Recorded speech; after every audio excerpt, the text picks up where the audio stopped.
1998, off Canada's east coast, a modern passenger jet run by one of the world's best airlines catches fire at 33,000 feet.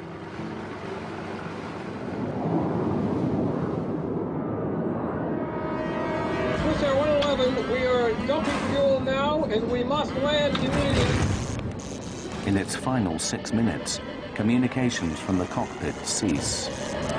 It's burning already! Then the plane plummets into the ocean.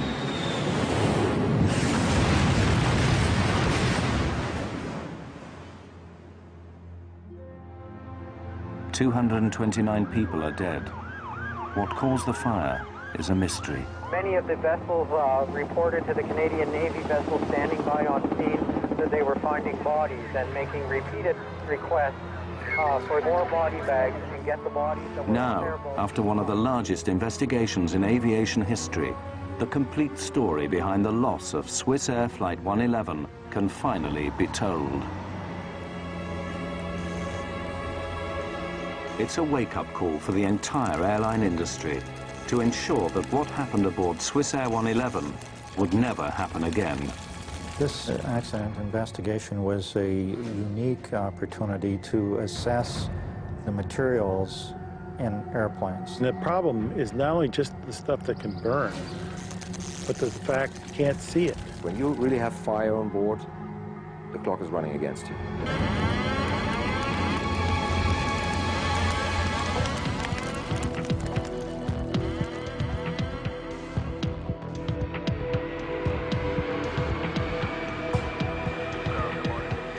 September the 2nd, 1998. Swissair Flight 111 prepared to depart New York's JFK International Airport, en route to Geneva, Switzerland. The aircraft was a McDonnell Douglas 11, or MD-11, a model first developed in 1986 as a highly automated, modern replacement for the antiquated DC-10. It was considered one of the most reliable passenger jets in the skies, and Swissair pilots were among the world's best trained. Okay, after start checklist. Engine anti-ice. Not required. Roger, not required. Auto brakes. Take off. Swissair 111's pilots were Captain Urs Zimmermann and First Officer Stefan Loew. Swissair 111, hold short, 3-1 left. Zimmermann encouraged an easygoing atmosphere in the cockpit, but he was also known for his by-the-book precision. When not flying, he was an instructor of new pilots for Switzerland's national airline. Takeoff checklist. Flaps and slats. Flaps set, 15 degrees. Set at 15.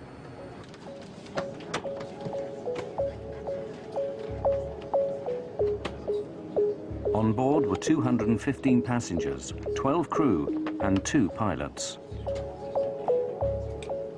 Most were French, American, or Swiss. 23-year-old Stephanie Shaw was on her way home to her parents in Geneva. Stephanie was blessed in many ways. She was physically very attractive.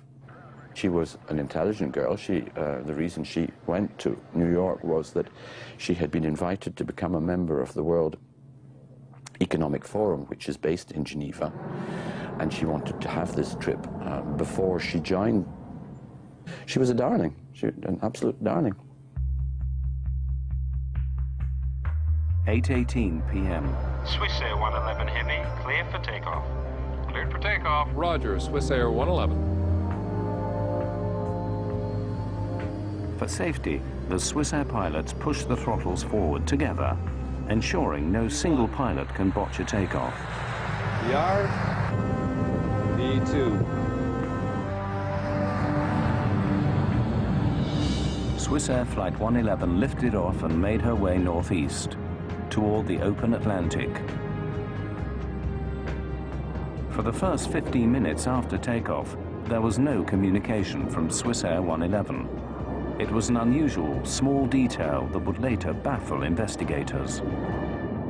Well, it does happen occasionally. They had not yet reached what we call the North Atlantic Track System, where then you're not really usually in radio contact. So I thought it was a little abnormal, but it appears it was just nothing more than a mistake in radio frequency. When the guy dialed it in and swapped over the radio, he had put in the incorrect frequency, and evidently just, you know, they didn't make another attempt at contacting someone. It was strange, and I agree with you. It was kind of like, whoa, that's interesting.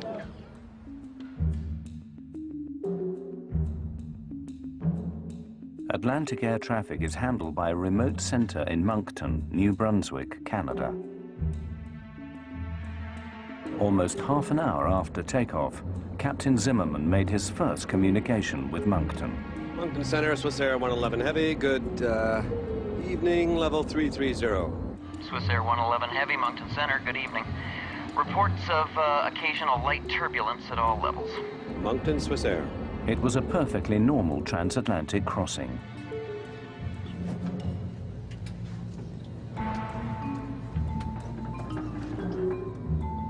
In first class, Swissair passengers were among the first in the world to have a personalized, in-flight entertainment network. Though now common, the system was an innovation in 1998. Passengers could choose their own movie, browse the internet, and gamble. They evaluated the market, and they thought that introducing a modern in-flight entertainment system combined with a gambling system, so that passengers actually can use their credit card and gamble during long-range flights, would make them more attractive. This luxury would be the source of controversy to come.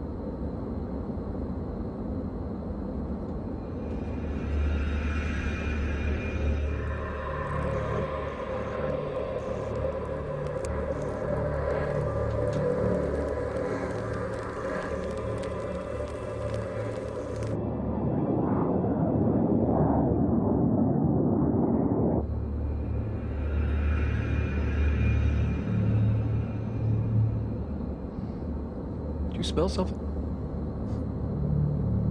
Yeah, what is that? Go have a look, I'll take the controls. Roger, you have control.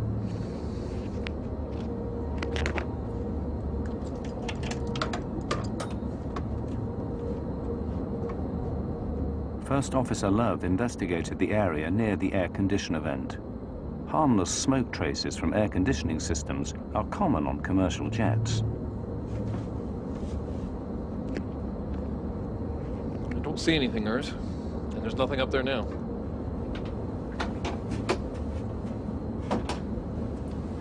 You hailed for me, Captain? Stefan and I were sure we smelled smoke a few seconds ago. Can you smell anything? I smell it too, yeah.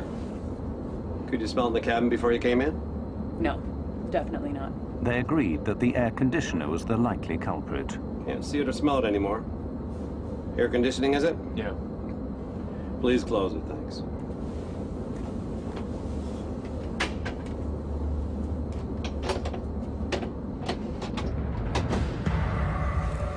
Behind the sealed panel, the pilots could not see that the problem was getting worse.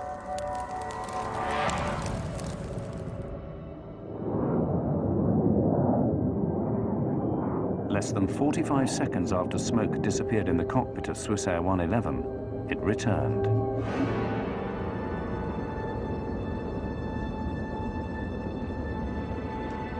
Zimmerman followed Swissair procedure. Here it is again. He made plans to divert to the nearest place to land. Find the closest place to land, Stefan. We'll need the nav charts from the library, also weather data for the area. Boston's close.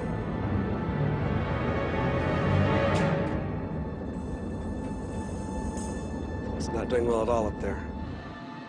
Zimmerman radioed air traffic control in Moncton, New Brunswick. Moncton Center, Swissair 111 Heavy, good evening. United 920 Heavy, Moncton Center, good evening. The controller dealt with another aircraft before responding to Swissair. Other aircraft calling, say again. Swissair 111 Heavy is declaring pan, pan, pan. We have smoke in the cockpit. Request immediate return to a convenient place, I guess. Boston. Pan, pan, pan is an international term used to notify air traffic control of an urgent situation. one step below declaring Mayday. You say to Boston you want to go? I guess Boston, we need for some weather there. We are starting right turn here, Swissair 111 Heavy. Swissair 111, roger, and... Descent to flight level 310. 310. 310, Swissair 111 Heavy. This is the first interview with one of the air traffic controllers in Moncton. My name is Bill Pickerel, and on September 2nd, 1998, I was one of two Halifax terminal controllers working the evening shift. The PAN in any kind of a special condition is usually dealt with as an emergency, and this in fact was dealt with that way. The aircraft was immediately given priority, and the high-level supervisor initiated a call to the Rescue Coordination Center. Pickerel's colleague determined that Swissair 111 was just 66 nautical miles from Halifax and 300 from Boston. But Captain Zimmerman had chosen an airport he knew. A lot of times when you're having a problem, you would rather be dealing with an issue where you're much more familiar with the airport, because that relieves a little stress on you. This is his initial problem. He's sitting there, he's looking up there, and he's trying to think, well, I got smoke here. Now, what does it mean? Let's see, where are we? Where's the closest place I can go to that I can talk to a Swissair mechanic? Boston.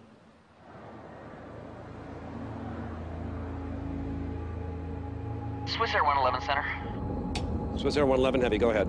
Would you prefer to go into Halifax?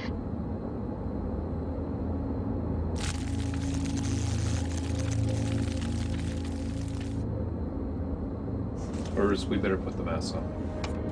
Stand by.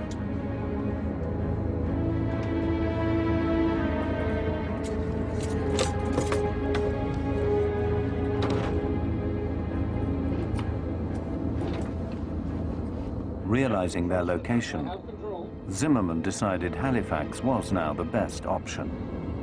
Affirmative, Swissair 111 Heavy. We prefer Halifax from our position. Swissair 111, roger. Proceed direct to Halifax. Descend now to flight level 290. Level 290 to Halifax, Swissair 111 Heavy. A British Airways pilot in the area offered the crew what little help he could. Swissair 111 Heavy from Speedbird 214. I can give you the Halifax weather if you like. Swissair 111 Heavy, we have the oxygen masks on. Go ahead with the weather. It's the 300 Zulu weather. Swissair 111 commenced its descent to below 30,000 feet. The pilots calm and in control. It would take about 20 minutes to reach Halifax. 80, over. Roger, Swissair 111 Heavy, we copy 2980. Swissair 111, you're cleared to 10,000 feet. And the Halifax altimeter is 2980. Swissair 111 Heavy, 2980 at 10,000 feet. And Swissair 111, can you tell me what your fuel on board is? Stand by for this. Speedbird 1506 is at Tusky, listening out. Speedbird 1506, roger. The controller signed off with another aircraft. His jurisdiction was high-altitude flights. As Swissair was on descent to Halifax, he hands over responsibility to Bill Pickerel. At that point, everything was normal. I gave the pilot an initial descent, and he requested to level off at an intermediate altitude to get the cabin in order for the landing, which I took to mean that they needed to pack away dinner trays and things like that. It was an indication to me that while his situation was unusual, that they weren't considering it as an emergency at that time. Watch your speed, Stefan. Don't descend too fast. Roger.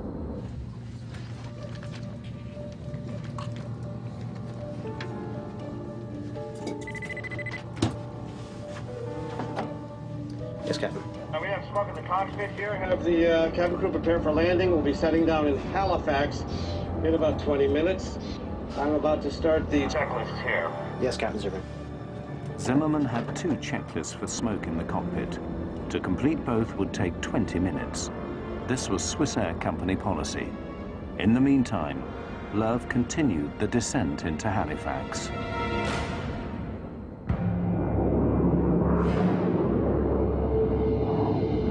Stefan, I'll need you to handle the radio while I do this checklist, all right? 119.2 for the Swissair 111 Heavy.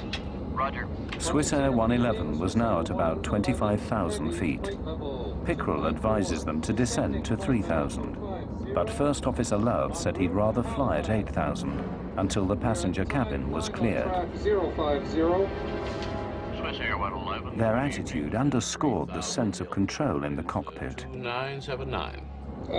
From my point of view, it gave all initial appearances that it should be a fairly straightforward operation, that assuming that everything happened normally, the aircraft would require a minimum of handling to lead them into Halifax. Swissair 111, you can descend to 3, level off at an intermediate altitude if you wish, just advise. But Pickrell was concerned the plane was not coming down fast enough. It appeared that the aircraft might have been a little bit high, and I wanted to ensure that the pilots were aware of how far they were from the airport, how many miles they had to fly, so that they could judge their own descent and make their decision about what they wanted to do. Roger. At the time, we descend to 8,000 feet, and we are clear at any time to 3,000 feet. I keep you advised. Okay, can I vector you to set up for runway 06 at Halifax? Roger, a vector for 6 will be fine. Swissair 111 Heavy. Swissair 111, roger, turn left heading of 030. Left heading 030 for the Swissair 111 Heavy.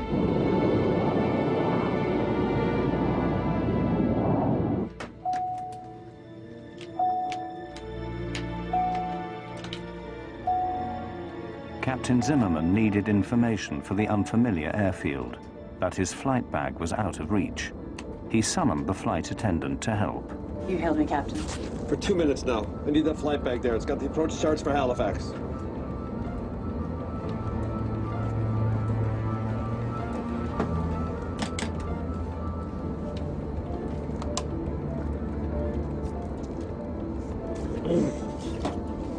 Take it back to your crew.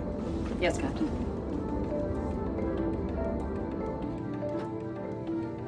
This is your matron at cabin speaking. The chief flight attendant notified passengers that the flight was being diverted. There was no panic. The plane was flying normally, and there was no sign of smoke in the cabin. Swissair 111, the localizer frequency is 109.9. You've got 30 miles to fly to the threshold. We're going to need more than 30 miles. But still at more than 20,000 feet, Swissair 111 was too high to make a landing in just 30 miles. The frequency is 109.9 for the localizer. Okay, roger, 109.9, and we are turning left, heading north, Swissair 111 Heavy. And we've got to dump fuel. Agreed. So far, communications from Swissair had been calm. Still, Moncton Centre initiated emergency efforts at Halifax Airport.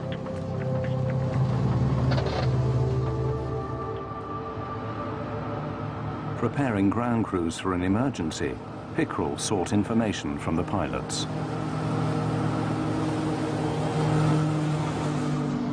Swissair 111, you have time. Could I have your number of souls on board and your fuel on board, please, for emergency services? Roger. At this time, fuel on board is 230 tons. We have to dump some fuel. May we do that in this area during descent? Pickrell was surprised to learn so late that Swissair 111 needed to dump fuel. At that point, it became more of a complicated situation. In fact, with every transmission after that, it became more and more complicated. Pickrell considered his options for a safe place that wouldn't take the aircraft too far from Halifax. He decided to direct the plane over St. Margaret's Bay, about 30 miles from the airport. The other choice, if he had said he needed to stay close, was to start the aircraft in a right-hand turn to set him up for any of the other runways. I had to keep him flying in a circular, constant track so that he wouldn't fly back into his own fuel, which would have been not good. Dumping fuel is standard procedure. A fully fueled passenger jet is too heavy and could break up on landing. Are you able to take But co-pilot Love wondered if, given their situation, they might forgo the regulations. They want us to turn to the south. Should we just forget about dumping and just land? No, dump it. Okay, we are able for a left or right turn to the south in order to dump. I initiated the vector back toward St. Margaret's Bay to start him in that direction. It indicated to me that, again, it wasn't a critical situation on board, that in fact he did have time to be able to go back and dump his fuel over the water. Swissair 111, roger. Turn left heading of 200 degrees and advise me when you're ready to dump. It will be about 10 miles before you're off the coast. We will still be within about 25 miles of the airport. Roger, we are turning left, 200. In that case, we are going to descend to only 10,000 feet in order to dump the fuel. Roger, maintain 10,000. I'll advise you when you're over the water. It will be very shortly. Roger. While Zimmerman continued with his checklist, Lerv accidentally transmitted to Bill Pickrell in Moncton. Are you in the emergency checklist For air conditioning smoke. Yes. Swissair 111, say again, please. Sorry, that was not for you. Swissair 111 was asking internally. Okay. Airspeed is decreasing below 306. Level off speed here. Just fly the plane as you see fit, Stefan. Swissair 111, continue left heading 180. You'll be off the coast in about 15 miles. Left heading 180, roger. Swissair 111 and maintaining at 10,000 feet. Roger. Cabin bus off. Cabin bus off, roger. The cabin bus switch knocked out all the lighting in the cabin. It was an indication for the passengers that something was wrong, but hardly alarming. Ladies and gentlemen, we have temporarily lost the lights in the cabin. Please remain calm. The crew will be coming around with flashlights to assist in landing. Despite a cockpit filled with smoke, there was still no trace in the passenger cabin.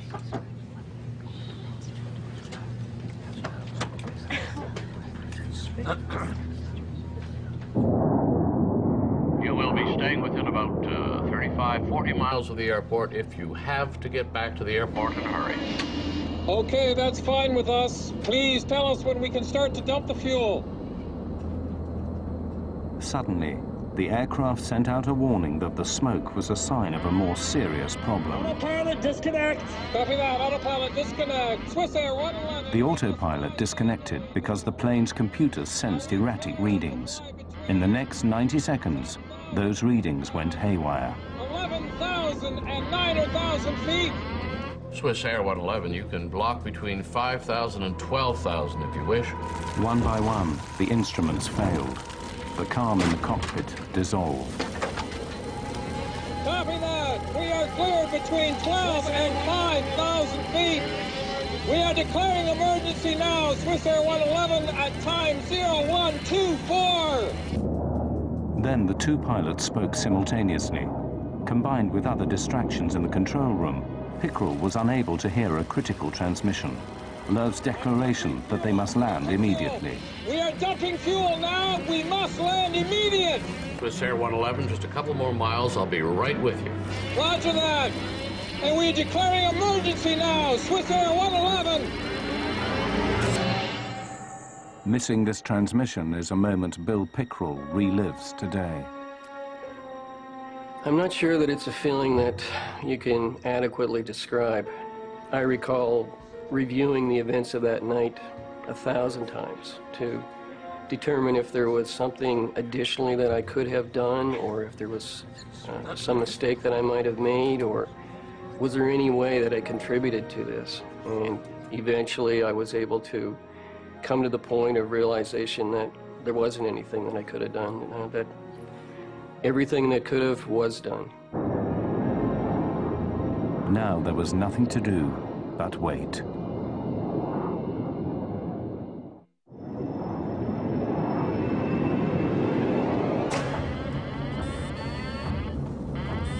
"30 seconds after declaring an emergency, the pilots of Swissair 111 faced an inferno. All my screens are down. I'm flying on standby instruments, maintaining 300. Swissair 111, you are cleared to commence your fuel dump on that track, and advise me when your dump is complete. Soon after I gave him authorization to commence the fuel dump, there was no acknowledgement. Initially, I wasn't concerned by that because I considered that he was probably doing the fuel dump. He was reviewing a checklist. He was busy doing things. And as per our training, we're told not to bother the pilots in those kinds of situations. Swissair 111, check. You are cleared to start the fuel dump.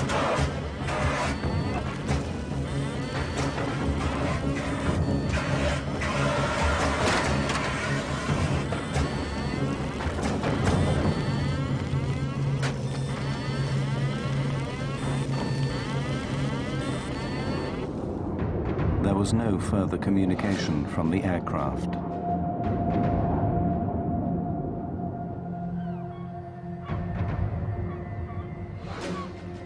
Six minutes later, residents of Peggy's Cove heard a devastating explosion.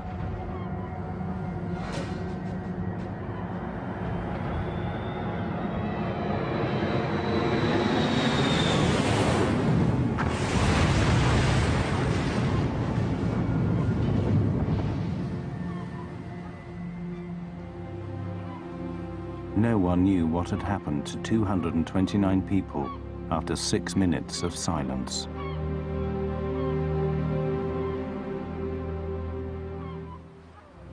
It was probably one of the most helpless feelings that any individual can have, not being able to do anything but just sit and watch the target and hope that it would turn back toward the airport. And of course it didn't.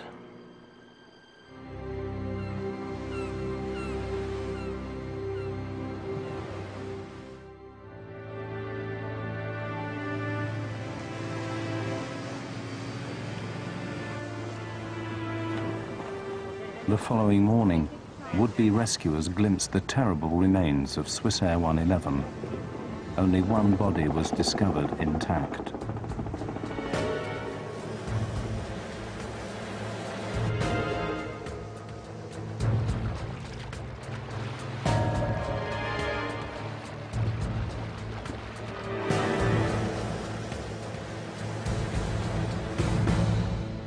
In Geneva, Ian Shaw had a premonition about his 23-year-old daughter, Stephanie. That night, the night on which she was due to return, for reasons I can't explain even now, I was restless and I was disturbed, and I slept early and woke while my wife was still awake and asked her if she had had news of Stephanie. No, she had not, but she didn't expect to have news of Stephanie. We knew she was coming on that flight and that she would certainly expect me to be at the airport to fetch her in the morning. I awoke around 6 Geneva time, and on television there was a report of the crash of Swissair 111. And I knew instantaneously that we had lost our daughter. Air traffic controller Bill Pickrell was in shock. It's a strange experience. I'm not sure that I can adequately express the feelings, but it's you work to provide a service, and you read about aircraft flying into a mountain or ending up in a swamp in some distant country, but you never expect that it's going to happen in your backyard. And when it does, it's kind of a lonely experience, I guess, in one sense. The Transportation Safety Board of Canada launched what would become the largest disaster investigation in the nation's history. They only knew Swissair 111 experienced a cockpit fire, but what caused it remained a mystery.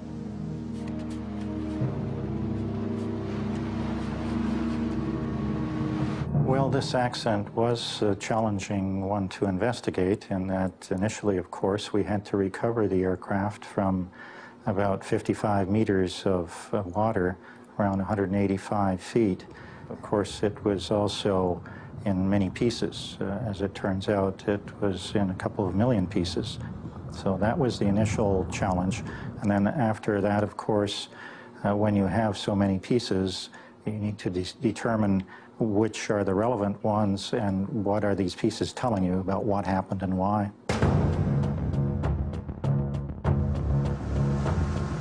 TSB embarked on a 5-stage plan. First, divers were deployed to survey the wreckage. They discovered that the plane was smashed into millions of pieces. But as the autumn weather worsened, the risks to divers increased. At this rate, the salvage would take years to complete.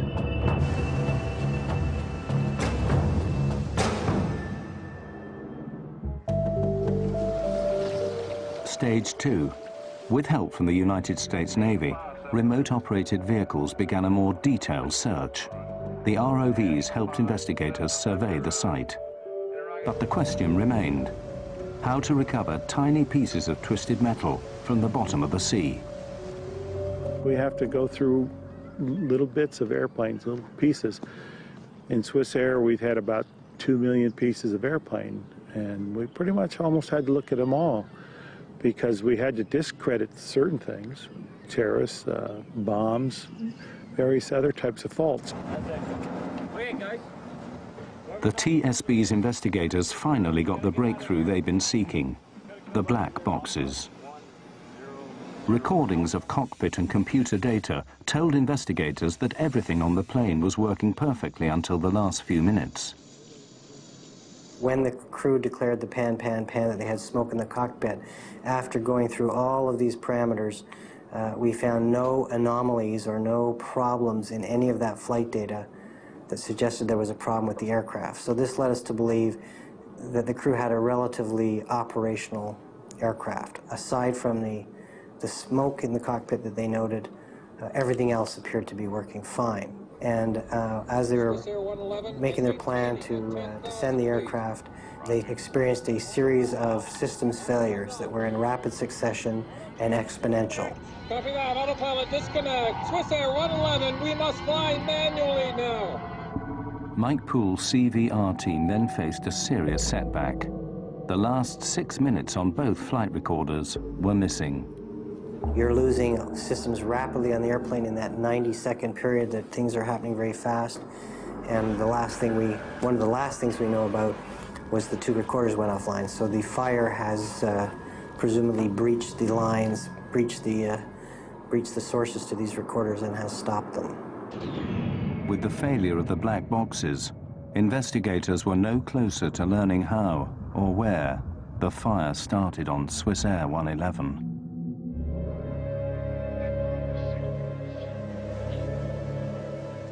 Stage 3. Barges were deployed to scour the seabed for evidence.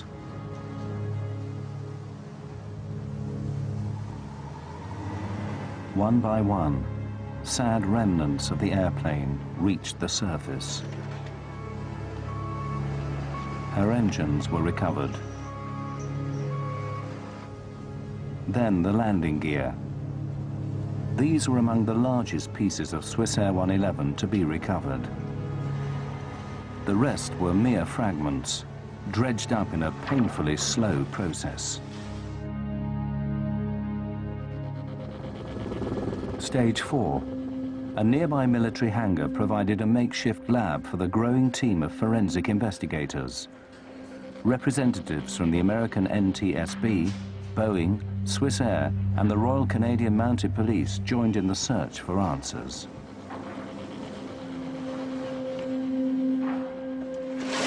Pieces of Swissair 111 arrived by the truckload, organized into various categories for analysis. Soon the hangar was stacked to capacity with the biggest jigsaw puzzle in aviation history.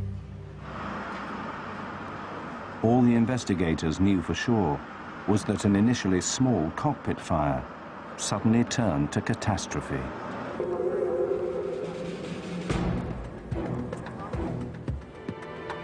The team sorted through nearly 155 miles of wiring retrieved from the wreckage of Swissair 111.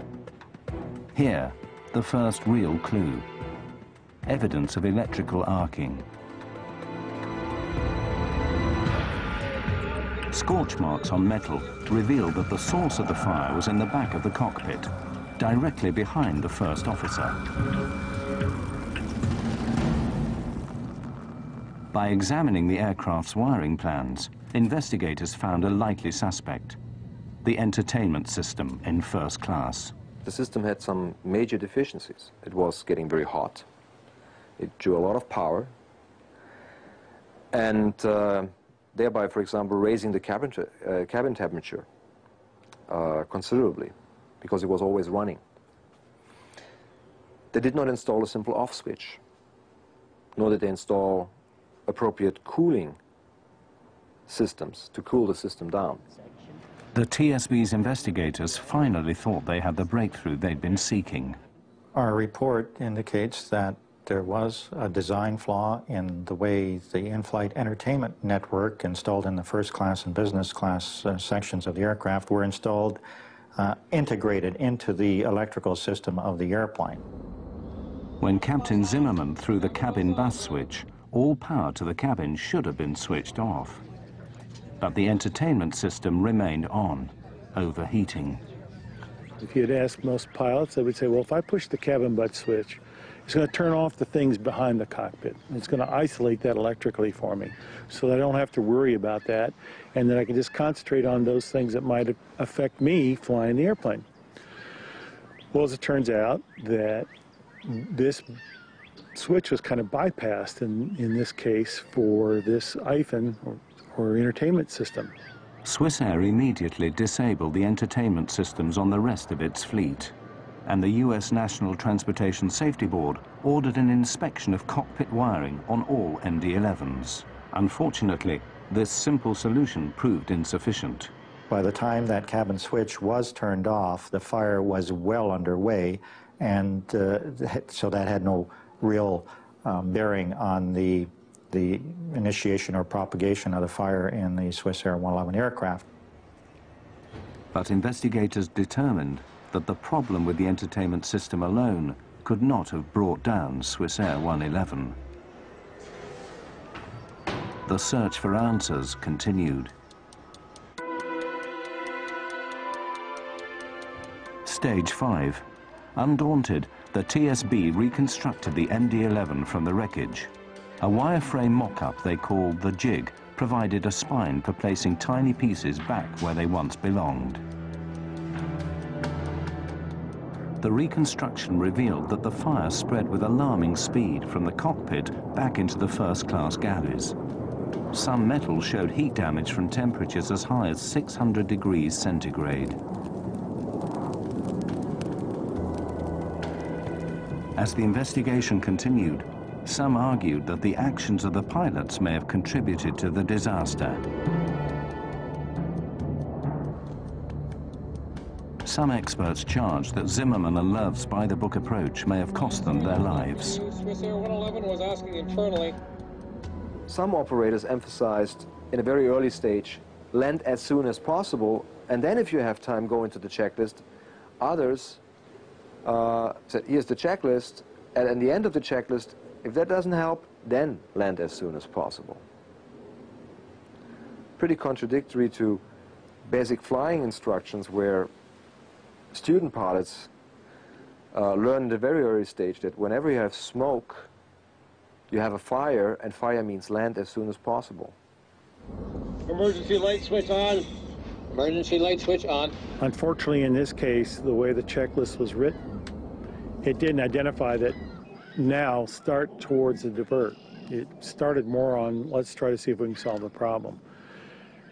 And so now all of a sudden you're taking on a problem that just kind of crept up on you. You weren't expecting it. We're going to need more than 30 miles. But the TSB considered the timeline. Investigators determined that Swissair 111 would not have made Halifax Airport under any circumstances. There just wasn't enough time.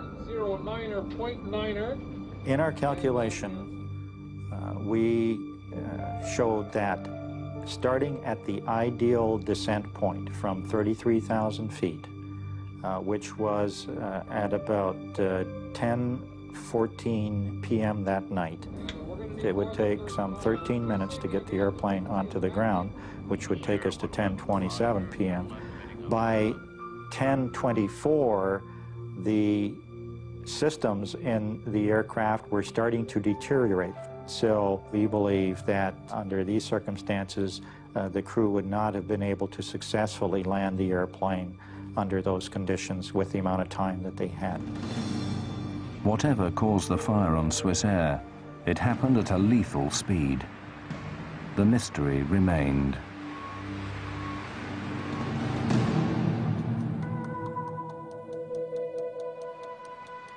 A year passed, then another ambitious operation began.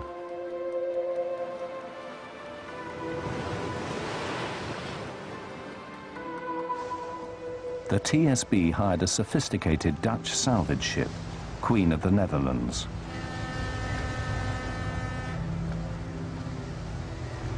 The vessel has a gigantic vacuum system, capable of dredging even the tiniest pieces of Swissair 111 from the ocean floor. A mixture of seawater, silt and aircraft were pumped into the ship's hold. This cargo was then pumped into a specially constructed reservoir on shore. When the water drained away, investigators found another 1 million pieces of the aircraft.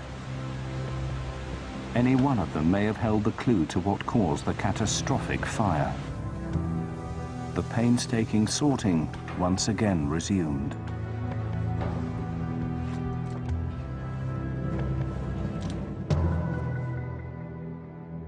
Finally, after 15 months, they found what they'd been seeking: a single faulty wire.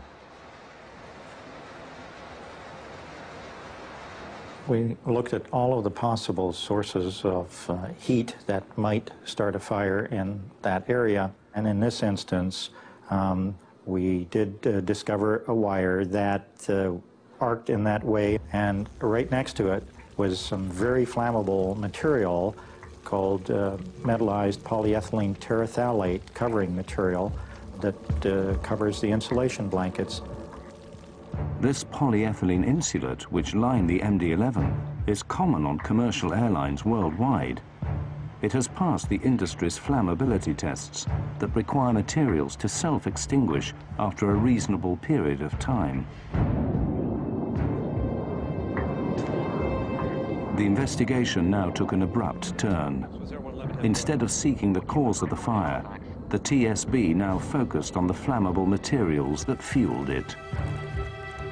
This thermal-acoustical material that was in this aircraft was very flammable. Even though it passed a test, it does sustain and it does propagate flame. So this investigation did focus on the flammability of materials and the requirement to reassess the criteria that is used to certify materials, not just thermal-acoustical insulation blanket material, but also other materials that goes into aircraft, much of it in hidden areas.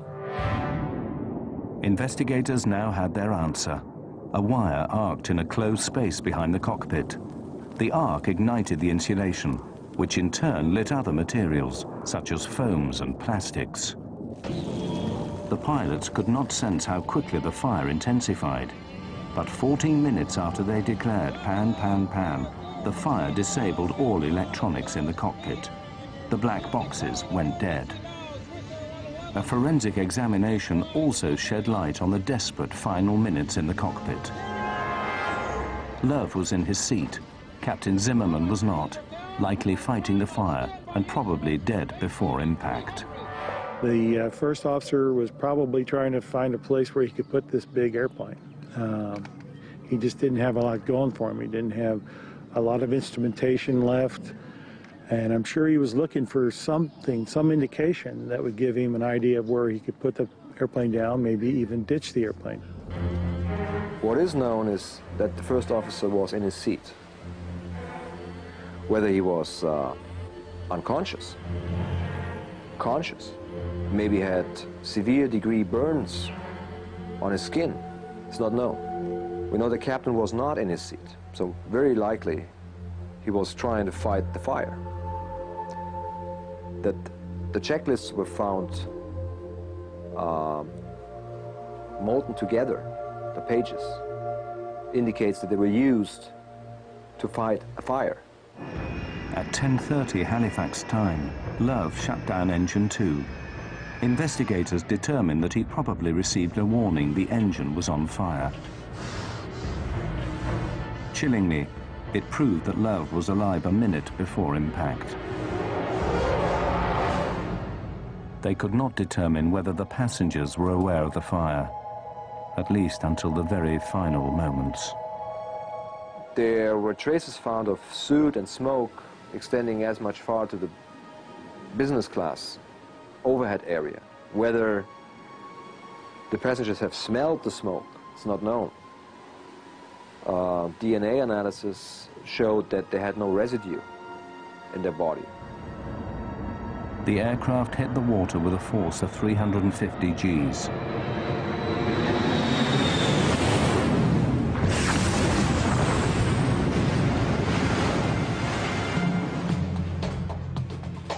The TSB spent 4.5 years and $40 million analyzing the wreckage of Swissair 111, the largest air disaster investigation in Canada's history.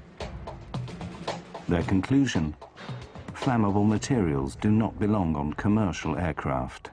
The rate of progression in this airplane, I think, surprised us and surprised others, and that's why we emphasize, again, the importance of raising the bar on the flammability standards for materials used in airplanes.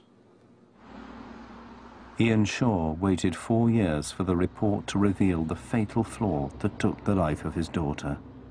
The truth has not diminished his anger at Swissair. There has to be accountability. If you are involved in wrongdoing, you must be held accountable. And you must declare your sense of responsibility. Otherwise, you are hiding.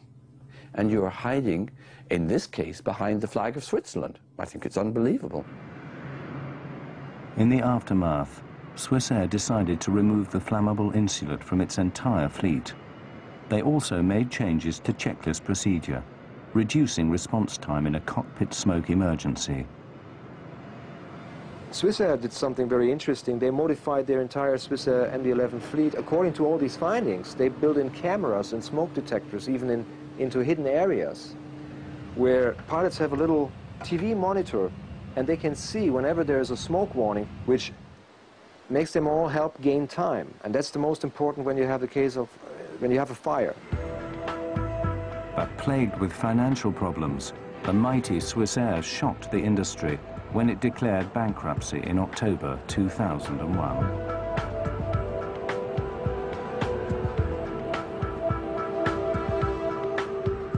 The flammable insulation that set Swissair ablaze remains in 2/3 of commercial airplanes today, but not for very much longer.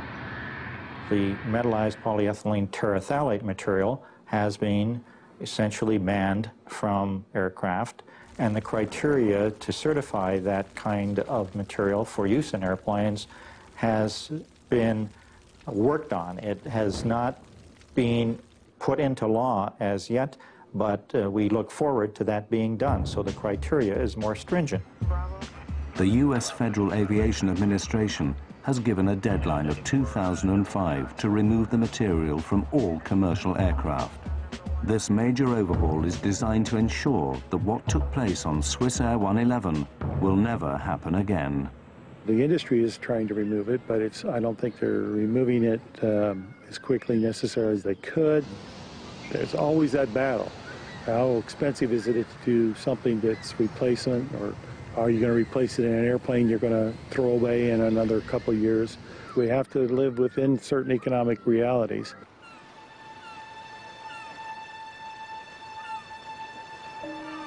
For Ian Shaw, losing his daughter so suddenly and violently has left a permanent emotional scar.